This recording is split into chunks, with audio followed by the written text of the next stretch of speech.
Welcome lecture on the course Thermodynamics. In this class, I am going to discuss about the topic of liquefaction of gas. There are many methods through which the gas can be converted into a liquid. It depends upon the type of the gas which is going to be converted into a liquid.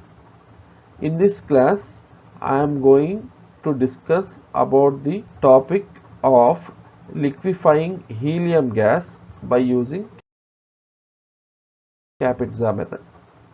In order to understand a liquefaction process, we must know what is meant by liquefaction.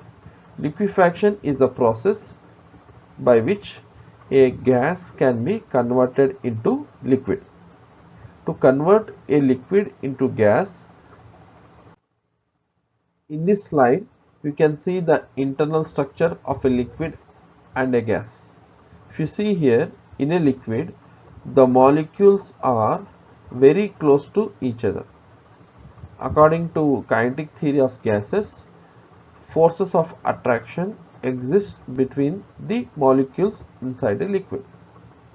Whereas, if you see the structure of a gas, the molecules are far apart from each other and there is no force of attraction between these molecules in a gas.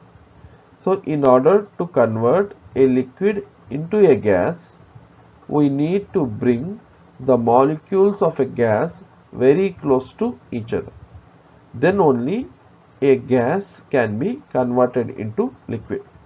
So, to bring the molecules very close to each other, we have to apply some conditions. The conditions are the low temperature and high pressure. So, by applying the low temperature and high pressure, we can convert a gas into a liquid. To decrease the temperature, we are going to apply the concept of Joule-Thomson expansion.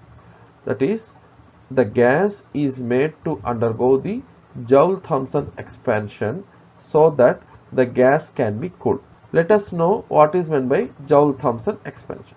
In Joule-Thomson expansion, a gas which is to be liquefied is passed from high pressure region to low pressure region through a porous material. So, when the gas is expanded from high pressure to low pressure, then it undergoes cooling. This type of expansion is called the Joule-Thomson expansion. In this figure, you can see a thermally insulated cylinder. It is divided into two parts by a porous plug material. A porous plug material is a material having very small tiny holes inside it. The gas is compressed to a higher pressure P1 on one side. The gas then passes through the porous plug on the other side. This region is of a constant lower pressure P2. So, when the compressed gas molecules comes from the high pressure region through the porous plug to the region of lower pressure, then the molecules are drawn apart and the gas suffers a change in temperature. The change in temperature is called the Joule-Thomson expansion.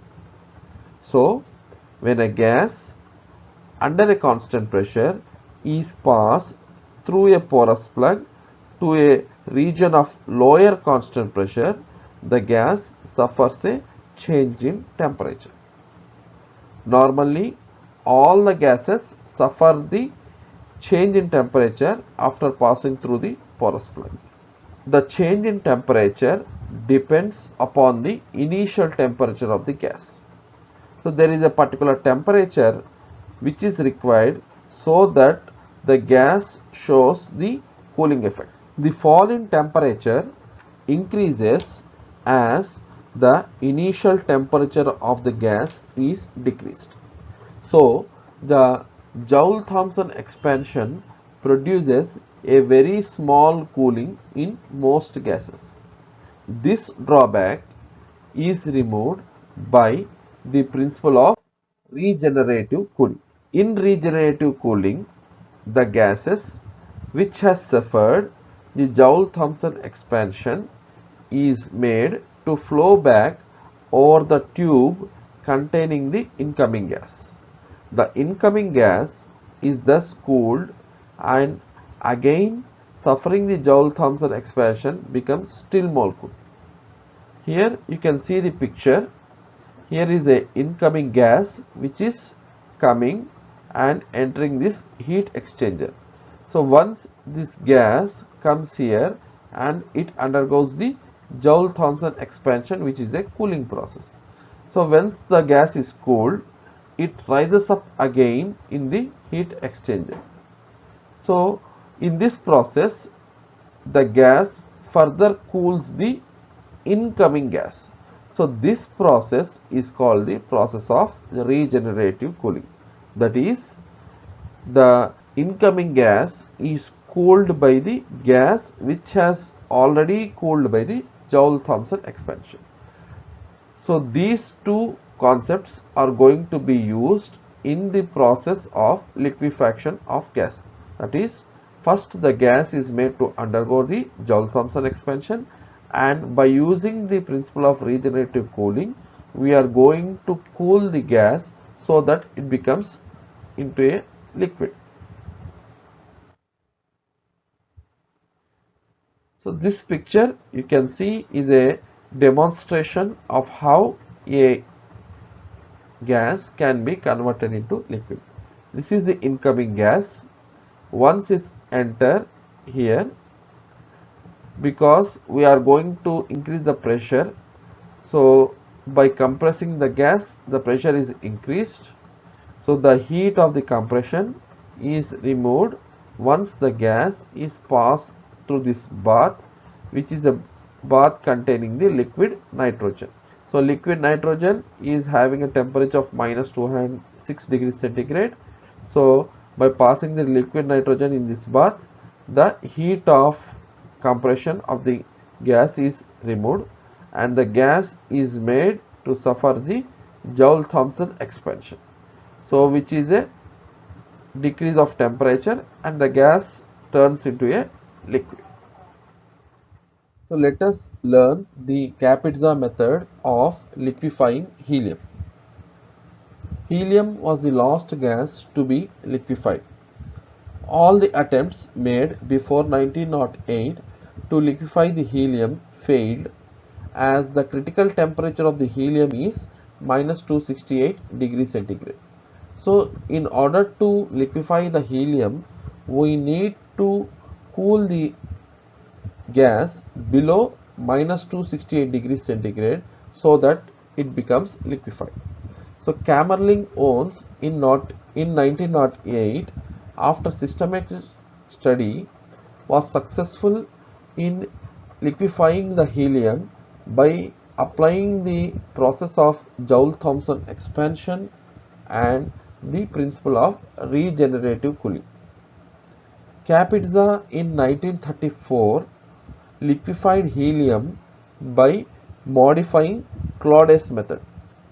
His liquefier, which is shown in this figure, is based on the combined action of adiabatic expansion and Joule-Thomson effect. Here the gas, that is the helium gas which is to be liquefied, is compressed to 30 atmospheric pressure by using a compressor P. Now this gas is passed through a water bath. Why? Because the heat of compression is removed by this water bath. Now the gas now enters into this spiral path. So this spiral path or the spiral tube is immersed in a chamber containing liquid nitrogen. The temperature of the liquid nitrogen is minus 208 degrees C. Now the gas cools down here and it again enters this chamber, which is called the heat exchanger. Once it enters the heat exchanger, the gas is divided into two parts at A.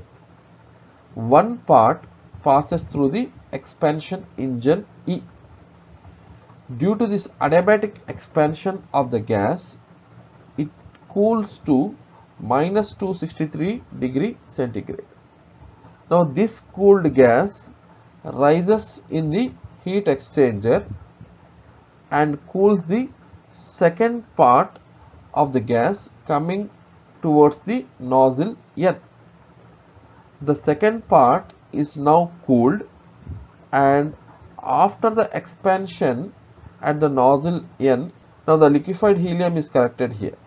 The gas which is not at this temperature, that is the minus 268 temperature, it rises up in the heat chamber and again goes and comes to this compressor P, which is again made to compress and enters into water bath and further cools, and the process repeats until it reaches the temperature of minus 268. Finally, the liquid helium is collected here. So this is how the helium is converted into a liquid.